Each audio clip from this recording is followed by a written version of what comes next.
ये शौर्य दिवस हम सब लोगों के लिए गौरवशाली दिन के रूप में स्थापित है। आज जो पूर्व के वक्ताओं ने भारत की स्थिति बताई, जो भयावह स्थिति बताई दुनिया की, वो एक हम सब लोगों के लिए सोचने का विषय है कि हम लोग किस ओर जा रहे हैं। ऐसे ही भारत के अंदर बहुत सारे आक्रमणकारी आए और उन्होंने भारत की प्रभुसत्ता को, भारत की धार्मिकता को नष्ट करने का प्रयास किया। उन्होंने हिंदू को अपमानित करने का कोई भी अवसर नहीं छोड़ा। जो भी अवसर वो कर सकते थे उन्होंने किया। और आस्था को चोट पहुंचाना, धार्मिकता को नष्ट करना, धर्मांतरण करना। ऐसे ही बाबर जब भारत में आया तो उसने कत्लेआम पूरे भारत के अंदर किया।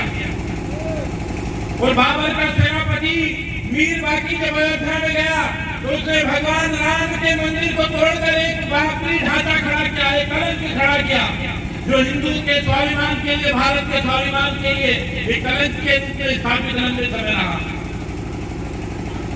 जिस राम के बगैर हमें जन्म नहीं मिलता, जिस राम के बगैर हमें मुक्ति नहीं मिलती, उस राम की जन्मभूमि को अपमानित करने का काम किया गया। हमारे धार्मिक स्थलों को अपमानित करने का काम किया गया। पर बहुत सारे धार्मिक स्थल इस देश में तोड़े गए, बहुत पवित्र स्थल तोड़े गए, पर हम सब लोगों ने उन धार्मिक स्थलों को भुला दिया, उनके लिए संघर्ष करना बंद कर दिया, तो हम सब लोग भूल गए।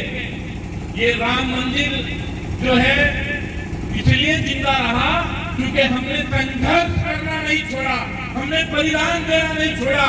500 सालों में सैकड़ों लड़ाइयां हमने राम मंदिर के लिए लड़ी, हजारों लाखों सरों की आहुति इस महायज्ञ में हमने दी। संतों की सेनाएं जाती थी अपने सरों की आहुति देने के लिए, नागाओं की सेना जाती थी, राजाओं की सेना जाती थी, संगठनों की सेना जाती थी, और अपने पगड़ीधारियों की सेना जाती थी और अपने सरों की आहुति देकर इस राम मंदिर आंदोलन को जीता रखा। जब हम सोचते हैं कि राम मंदिर बना, भव्य राम मंदिर, तो वो राम मंदिर ऐसे ही नहीं बना, वो त्याग और तपस्या और बलिदान से बना। जब राम मंदिर बना तो आप सब लोगों ने टीवी में देखा होगा कि 500 सालों से ऐसे गांव थे कि उन्होंने पगड़ियां नहीं पहनी, उनके यहाँ परंपरा थी गांव को पगड़ियां पहनने की, और उन्होंने त्याग दिया कि जब तक भगवान राम की जन्मभूमि पर भव्य मंदिर नहीं बनेगा, हम पगड़ी नहीं पहनेंगे, हम चप्पल नहीं पहनेंगे, हम जो है गाड़ियों में और रथों में नहीं घूमेंगे। इन बलिदानों के, इन संघर्षों के, इन त्याग के बल पर ये मंदिर बना है। आप कल्पना कीजिए कि कितना भयावह स्थिति होगी कि हमारे इस भारतवर्ष में सबसे पूजे जाने वाले भगवान के लिए हमें संघर्ष करना पड़ रहा था उनकी जन्मभूमि पर। वो लोग कहते थे कि ये बाबरी मस्जिद बहुत पुरानी है, ये हमने बनाई है। वो कहते हैं कि लाल किला भी हमने बनाया है, ताजमहल भी हमने बनाया है। अरे जो आज तक अपनी नाप का पजामा नहीं बना सकते, वो लाल किला और ताजमहल क्या बनाएंगे? ये झूठ परोसा गया हमें। जो टेंटों में रहते थे, जो कबीलाओं सभ्यता में रहते थे, उनके पास इतनी ज्ञान नहीं था कि वो इतनी बड़ी बड़ी स्ट्रक्चर बना सकते भारत के अंदर। वो लुटेरे थे, वो गुंडे थे, वो आतंकवादी थे, और उन्होंने वही किया, भारत को लूटा, भारत की सभ्यता को लूटा। हमारी माँ बहनों के साथ बलात्कार किया गया, उनकी निर्मम हत्याएं की गई। ऐसे क्रूर शासक रहे कि हमारे माताओं बहनों के साथ बलात्कार करते थे, उनके स्तनों का खेल लगाकर जो है पहाड़ बनाया करते थे, हिंदुओं की हत्याएं करके उनके जनेऊ का पहाड़ बनाते थे, उससे आग लगाकर उससे पानी फेंककर स्नान करते थे। ये धर्मांतरण का कुचक्र चला। जब ये इस्लाम भारत के अंदर आया तो इसने कहा एक हाथ में तलवार ली और एक हाथ में अपनी किताब, या तो मेरे धर्म को मानो या मैं तुम्हारी हत्या कर दूंगा। इस आधार पर पूरे भारत के अंदर धर्मांतरण हुआ डरकर। इतनी भयावह स्थिति की आप कल्पना नहीं कर सकते भारत के अंदर। और भारत के युवाओं ने बलिदान के लिए, संघर्ष के लिए ये दिन स्थापित किया जो आज हम देख रहे हैं। पहला मुकदमा जब राम मंदिर के लिए हुआ, मैं यहाँ पगड़ी बैठी हुई देख रहा हूँ गुरुओं की, तो पंच प्यारों पे हुआ था। अंग्रेजों का शासन था, वो सब संघर्ष करने गए, जब उन्होंने वहां जो है श्री राम का नाम लिखा और वहां पूजा अर्चना की, तो वो रजिस्टर्ड है अंग्रेजों के शासन में, पंच प्यारों में पहला मुकदमा हुआ था। और जब संगठन इसमें आया और संगठन ने इसके लिए संघर्ष किया, तो आप कल्पना नहीं कर सकते। जब मैं संगठन से जुड़ा तो बहुत मेहनत करता था। मेरी कल्पना थी कि पूरे देश धर्म के लिए कुछ करना है, बहुत बड़ा बदलाव करना है। पर मैं बड़ा निराश हुआ, क्योंकि अभी जिला नगर संचालक जी मुझे कह रहे थे कि मैंने इतने लोगों को फोन किया, व्यापार मंडल के, संगठनों के, और वो लोग कहाँ हैं। पर मैं आपको आश्वस्त करता हूँ, आज जो हमारे फोन पे नहीं आ रहे, वो कल को हमारे दरवाजों के तलवे चाटेंगे कि मेरी बहन को जिहादी लेके भाग रहे हैं, मेरी बेटी को जिहादी लेके भाग रहे हैं, और मेरे घर को जिहादी लूट रहे हैं, तब वो हमारे घर को ढूंढेंगे। अशोक सिंह जी ने आज से 15 साल 20 साल पहले कहा था, और आज वो दिन में देख रहा हूँ अपनी आंखों से। जब मैंने उनसे सवाल पूछा था, मैंने कहा भाई हम इतना काम करते हैं भाई साहब, और उतना परिणाम नहीं आता, हिंदू समाज की निष्क्रियता जाता है। उन्होंने कहा था आज आप संगठनों के पास जा रहे हैं, पर आने वाले 20 साल 25 साल बाद ये लोग आपके पास आएंगे, और वो वास्तविकता में अपनी आंखों से देख रहा हूँ। अभी तक लोगों की जरूरत संगठन को थी, पर अब संगठन को लोगों की जरूरत नहीं है, संगठन लोगों को संगठन की जरूरत है। आज अगर हमें अपना घर बचाना है, अपनी पूजा पद्धति बचानी है, अपना व्यापार बचाना है, तो संगठन से जुड़ना हमारी मजबूरी है। तो जब मैं संगठन से जुड़ा, बहुत काम करता था, बहुत भाग दौड़ करता था, पर परिणाम नहीं आता था, लोग नहीं जुड़ते थे। तब मुझे लगा कि भाई ये जो गौरवशाली इतिहास है महाराणा प्रताप शिवाजी का, जो हमारे स्वतंत्रता सेनानियों का है, जो हमारे गुरुओं का है, वो पुरानी बात हो गई है। हमारा खून ठंडा हो गया है, हमारा हिंदू समाज निष्क्रिय हो गया है। पर जब मैंने राम मंदिर आंदोलन को पढ़ा, जब मैंने राम मंदिर आंदोलन को सुना, जब मैंने राम मंदिर आंदोलन को देखा, तब देखा कि राम मंदिर आंदोलन कोई बहुत पुराना नहीं है। राम मंदिर आंदोलन में ऐसा कोई जिला, ऐसा कोई गांव और ऐसा कोई घर नहीं था जिसकी भागीदारिता नहीं रही होगी। हम सब लोगों के परिवार के दादा बाबा सब लोग जुड़े रहे। वो राम मंदिर आंदोलन का शौर्य गाथा जब हम सुनते हैं कि कैसे लोगों ने बलिदान दिए हैं। मुलायम सिंह की सरकार थी, उसने कहा कि परिंदा भी पर नहीं मानेगा। संगठन ने कार सेवा का ऐलान किया। जब कार सेवा का आह्वान हुआ तो पूरे देश भर से जो हिंदू योद्धा थे, जो राम मंदिर के लिए कार सेवा कर रहे थे, जो राम मंदिर के लिए यात्राएं निकाल रहे थे, जो जागरण कर रहे थे, उन्हें अवसर मिला कि भगवान राम के चरणों में आहुति देने का। उन सब लोगों ने बड़ी तैयारी की, सरकार डर गई। कितनी बड़ी तैयारी में कार्यक्रम हो रहा है, पूरे देश के अंदर जो है रेड अलर्ट कर दिया गया। केंद्र सरकार भी और राज्य सरकार भी लग गई कि कैसे इस यात्रा को, इस कार्यक्रम को फेल करना है। जो जिले बहुत संवेदनशील थे, जहाँ हिंदुओं की ज्यादा तैयार रहती, वहां कर्फ्यू लगा दिए गए, ट्रेनें और बसें तक रोक दी गई, यात्रा के सारे साधन बंद कर दिए गए, कर्फ्यू लगा दिए गए। जो हिंदू नेता थे उन्हें पकड़ पकड़ के जेलों में डाल दिया गया। उसके बावजूद भी जो है लाखों की संख्या में बजरंगी वहां पहुंचे। अयोध्या की स्थिति ऐसी थी कि सैकड़ों किलोमीटर खेतों में जाकर सड़कें बंद थी, पेशी लगी हुई थी, आर्मी लगी हुई थी, फोर्स लगी हुई थी। सैकड़ों किलोमीटर खेतों में पैदल जाकर लोगों ने भगवान श्री राम के इस कलंक को धोने के लिए, अपने आहुति डालने के लिए, अपने प्राणों के बलिदान देने के लिए, सबको पता था कि मुल्ला मुलायम की सरकार है और वहां कुछ भी हो सकता है, पर अपने सिरों की आहुति देने के लिए लोग सैकड़ों किलोमीटर पैदल गए, महिलाएं सैकड़ों किलोमीटर पैदल गई, और वहां पर हजारों की संख्या में, लाखों की संख्या में लोग पहुंचे। और पहुंचे नहीं, इतनी सुरक्षा के बाद गुंबद के ऊपर चढ़कर भगवा झंडा लहराया। जिन कोठारी बंधुओं को आज भी हम 2 नवंबर को याद करते हैं, कोलकाता के थे, दोनों सगे भाई थे। कुछ दिन बाद, 15-20 दिन बाद उनकी बहन की शादी थी।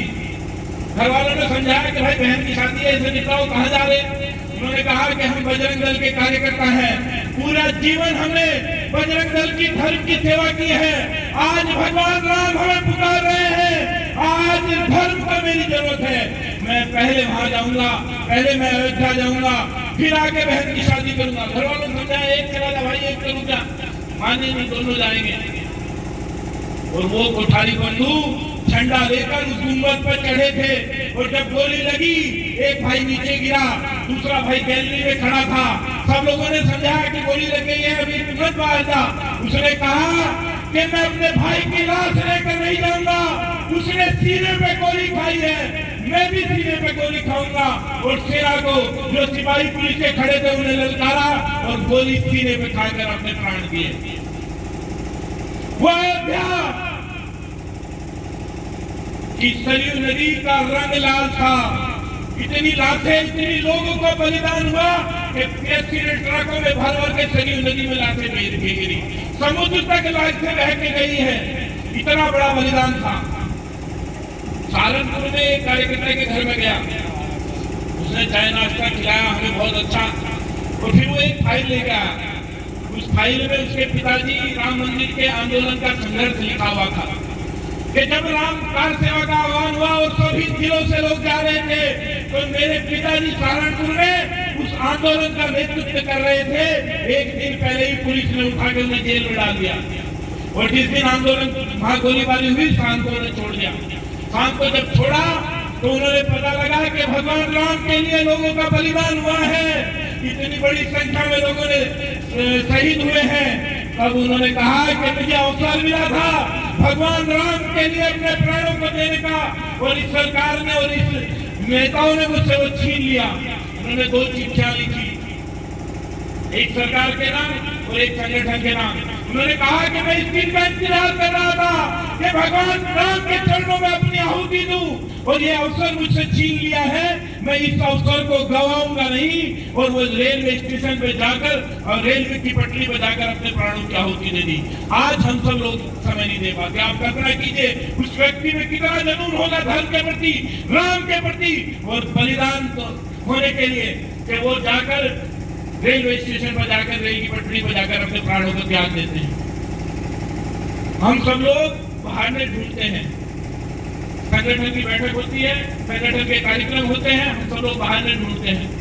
जन्मदिन था, पेपर थे, फलाना था, ढिमकाना था, दुनिया भर के बहाने हमारे पास हैं। पर आपको कल्पना करनी चाहिए कि ये शौर्य दिवस है, ये शक्ति प्रदर्शन है हिंदुओं का। हम क्या शक्ति दिखा रहे हैं? जब ये भाजपा के कार्यक्रम होते हैं तो लोग कहते हैं भाजपा का कार्यक्रम है, जब कांग्रेस के कार्यक्रम होते हैं तो कहते हैं कांग्रेस का है। पर जब ये हिंदू संगठन के कार्यक्रम होते हैं, जब ये बजरंग दल के कार्यक्रम होते हैं, तो जाके पूछना कि हिंदुओं के कार्यक्रम में मुसलमान कहता है। आपको भी इस संगठनों की ताकत का एहसास नहीं है, पर उन्हें है। वो जानते हैं कि अगर कोई हमारे सामने, हमारी तलवार के सामने खड़ा है तो वो बजरंग दल है। जय श्री राम। यूपी में कुंभ हो रहा है, एक कुंभ पहले भी था, अशोक सिंघल जी जीवित थे, तो कुंभ में हमें बड़ा कैंप लगता है, बड़ी गतिविधि होती है। एक बार जमीन कम मिली तो मुलायम सिंह की सरकार थी, प्रयास किया गया कि हमें जमीन, बड़े कार्यक्रम होते हैं, जमीन बड़ी मिले, और उन्होंने नहीं दी। अशोक सिंघल जी ने कहा कि भाई मुलायम सिंह से फोन करो, मैं खुद मिलने जाऊंगा और हम बात करेंगे। तो जब मुलायम सिंह को फोन किया गया कि अशोक सिंघल जी मिलने आ रहे हैं, उसने कहा अशोक सिंघल जी नहीं आएंगे, मैं जाऊंगा अशोक सिंघल जी से मिलने, और वो कार्यालय आया हमसे मिलने। और उसने जब बात की गई, उसने कहा जमीन दी, आपकी कदर हिंदू समाज जानता हो या ना जानता हो, पर मैं मुसलमानों की राजनीति करता हूँ। मैं जानता हूँ कि आज मुसलमान हम पे पास आता है, सड़कें, बिजली, पानी लेकर नहीं आता। उसकी पहली मांग है कि विश्व हिंदू परिषद पे बैन किया जाए, बजरंग दल पे बैन किया जाए। मैं जानता हूँ कि वो आपसे कितना डरते हैं, और वो संयमित है तो इन संगठनों की वजह से। वो ताकत है आप लोग, वो ताकत हमें पहचान कर समाज को दिखानी चाहिए। समाज को बताना चाहिए कि हमें एक सूत्र में खड़े होना पड़ेगा, संगठनों के सूत्र में खड़ा होना पड़ेगा, तभी हमारा घर, हमारी बेटी, हमारा मंदिर, हमारी पूजा पद्धति बचेगी। हमें कोई बचाने वाला नहीं आने वाला।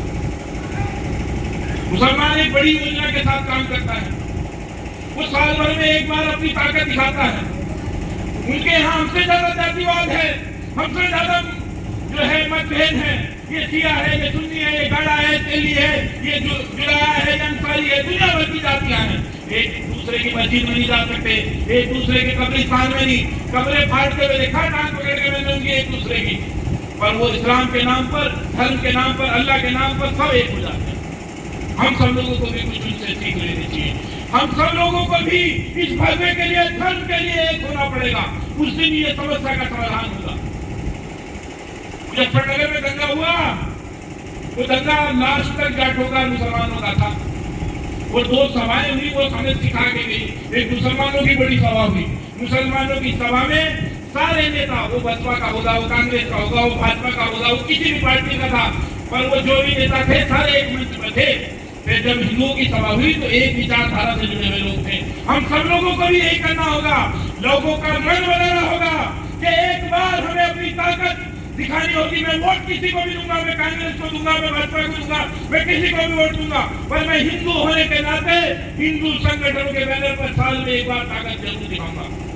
तो सब लोग एक बार ताकत दिखाते हैं कि साहब कुरान को गाली दे दी, इसे गाली दे दी, उसे गाली दे दी, नरसिम्हानंद ने ये कह दिया, किसी का भी एक बयान देंगे। अगर भारत में किसी ने लिया होगा तो दुनिया में कहीं भी कुछ होगा, उसको लेकर प्रदर्शन करने निकलेंगे। वो 5,000 10,000 की संख्या का प्रदर्शन करते हैं। वो पुलिस के दिमाग में, आपने देखा होगा पुलिस को, मुसलमानों को थाने घेरते हुए, क्योंकि उनके वो एक ही प्रदर्शन करते हैं। पुलिस के दिमाग में बैठ जाता है कि मुसलमान माने 5,000 10,000 आदमी। आप बहुसंख्यक होकर अपनी ताकत नहीं दिखा पा रहे। आपको सोचना होगा कि हम किस ओर जा रहे हैं। जो लड़ाई मोहम्मद बिन कासिम से शुरू हुई थी, आज वो लड़ाई सैकड़ों साल बाद निर्णायक स्थिति में पहुंची है। आज ये लड़ाई की भूमिका हमें अपनी तय करनी है, इस लड़ाई में अपनी भूमिका तय करनी है। ये लड़ाई निर्णायक दौर में है, ये लड़ाई अंतिम दौर में है।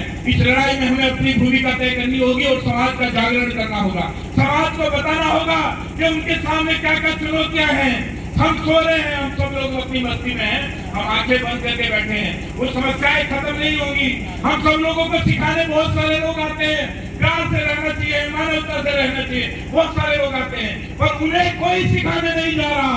उन्हें एक ही सीख है कि जो मेरे धर्म को नहीं मानता, जो मेरी पूजा पद्धति को नहीं मानता, वो काफिर है, उसकी हत्या कर दो। वो आपकी गर्दनें काटने की तैयारी कर रहे हैं। उन्हें कोई नहीं सिखाने जा रहा। ये उदाहरण है हम सब लोगों के पास। हमने जो संघर्ष आज तक देखे हैं, वो संघर्ष बहुत पुराने हैं। हो सकता है हमारे याद न रहे हो, पर जो हम अपनी आंखों से देख रहे हैं वो हमारा भविष्य हो सकता है। ये कल्पना हमें करनी चाहिए। जो बंटवारे के समय 3 लाख हिंदुओं की गर्दनें कटी, हो सकता है आप भूल गए हो। बांग्लादेश के विभाजन के समय जो कत्लेआम हुआ वो भूल गए हो। कोलकाता में जो कीचड़ हिंदुओं के खून और मांस से बनाया गया था, हिंदुओं का कत्लेआम करके, हो सकता है आप भूल गए हो। आप कश्मीरी पंडितों की हत्याएं भूल गए हो, उनके बेटियों के बलात्कार भूल गए हो। पर जो बांग्लादेश में हो रहा है वो आपकी आंखों के सामने हो रहा है, उसे आप कैसे अनदेखा कर दोगे? यही भविष्य है। कोई जो योगी जी ने कहा उनका कोई डीएनए अलग नहीं है, वो भी कन्वर्टी मुसलमान है, वो भी डर के उन्होंने धर्म बदला है। उनकी भी विचारधारा यही है जो आपके देश के मुसलमानों की है। इस मिट्टी से जो प्यार नहीं करता, जो इस संविधान को मानने के लिए तैयार नहीं है, जो भारत को मानने के लिए तैयार नहीं है, वो कभी आपके कत्लेआम के लिए रुक जाएगा, ये संभव नहीं है। उनकी भी योजना यही है कि जिस दिन हमारी जनसंख्या बढ़ेगी, हम तलवार लेके निकलेंगे और कोई पुलिस बांग्लादेश में नहीं बचा रही, कोई भी स्टे नहीं दे रहा। यह आज के प्रशासन को सोचना चाहिए, जो आज हिंदू संगठनों को गुंडागर्दी और आंखें दिखाते हैं कि कोर्ट को बांग्लादेश के अंदर भी है, पुलिस को बांग्लादेश के अंदर भी है, कोर्ट और पुलिस को जो है पाकिस्तान में भी है। पर ये वर्दियां थोड़े दिन बाद गोल टोपी वाले पहन के बैठेंगे। जो एक पक्षपात हो रहा है, जो हिंदुओं के साथ अत्याचार हो रहा, जो हिंदू संगठनों को अपमानित करने का काम किया जा रहा है, ये सबक है सरकारों के लिए और प्रशासन के लिए कि बांग्लादेश के अंदर जो हो रहा है। आज हमारी बहन बेटियों को चौराहे में नंगा किया जा रहा है। ये सभ्य समाज में, इस वीडियो बनने वाले समाज में, इस इंटरनेट के समाज में हो रहा है। दुनिया की कोई ताकत बोलने के लिए तैयार नहीं है, क्योंकि इस्लामिक शक्तियां इतनी ताकत में खड़ी हो गई है, कोई बोलने वाला नहीं है। आपके लिए कुछ बोलने आने वाला है? आज भारत विकल्प है उनके लिए कि वो भाग के भारत में आ सकते हैं, पर जब भारत के अंदर कत्लेआम होगा तब हम कहां जाएंगे? ये चिंता जरूर हमें करनी चाहिए। हम सब लोग लगे हुए हैं, जैसे यशपाल जी ने कहा, बड़े बड़े घर बनाने में, बिजनेस खड़े करने में, बहुत सारी प्रॉपर्टियां जोड़ने में, दुकान में चलाने में हमारे पास समय नहीं है। सहारनपुर में तबलीग जारी थी, बच्चों को लेके जाते हैं, तबलीग बोलते हैं उसे। वो कहता है ये मकान तुम्हारा होगा, ये गुप्ता जी की कोठी तुम्हारी होगी, ये गुप्ता जी की फैक्ट्री तुम्हारी होगी, ये वर्मा जी का ये होगा, ये नेगी जी का और रावत जी का तुम्हारा होगा। उसने कहा ये कैसे होगा, ये तो हिंदुओं का है। ये चिंता मत करो, जो पाकिस्तान में हिंदू रहता था वो भी यही सोचता था कि ये मकान मेरा है। जो कश्मीर में कश्मीरी पंडित रहता था वो भी यही सोचता था कि ये हमारा है। और जो बांग्लादेश में हिंदू रहता था वो भी यही सोचता था कि ये मकान और ये दुकान मेरी है। ना मकान लेके आए, ना दुकान लेके आए, ना बेटियों की इज्जत लेके आए। मंडियां लगी है हमारी बहन बेटियों की।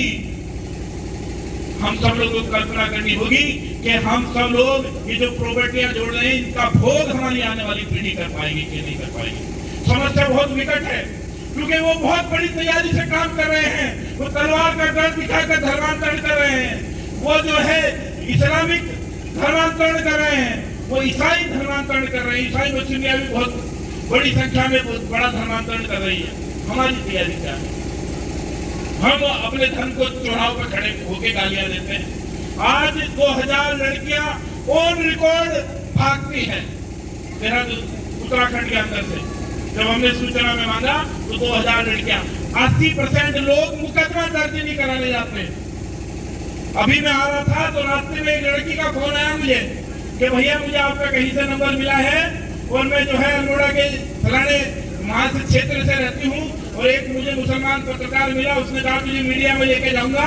और वो मुझे जो है 2-4 दिन इधर उधर घुमाया, पैसे भी दिए, ये तेरी सैलरी है। और फिर मुझे एक मस्जिद में लेके गया कि यहाँ हमें जांच करनी है, यहाँ जो है अनाज आता है और ये अनाज को इधर उधर करते हैं। और 2-3 दिन तक मुझे ले गया।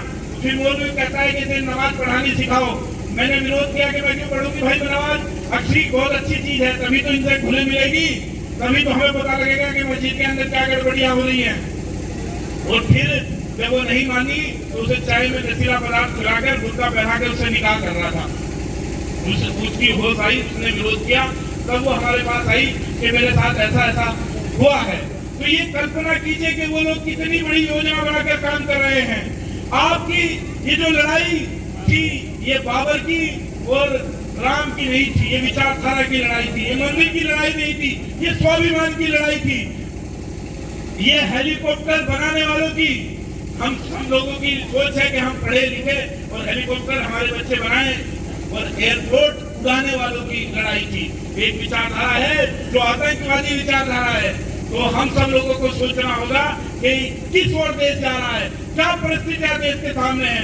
आज हमें हिंदुत्व की शक्ति के साथ खड़े होना पड़ेगा। हमें सोचना पड़ेगा कि ये भगवा ध्वज के नीचे ही हमारा धर्म बचेगा, हमारी पूजा पद्धति बचेगी।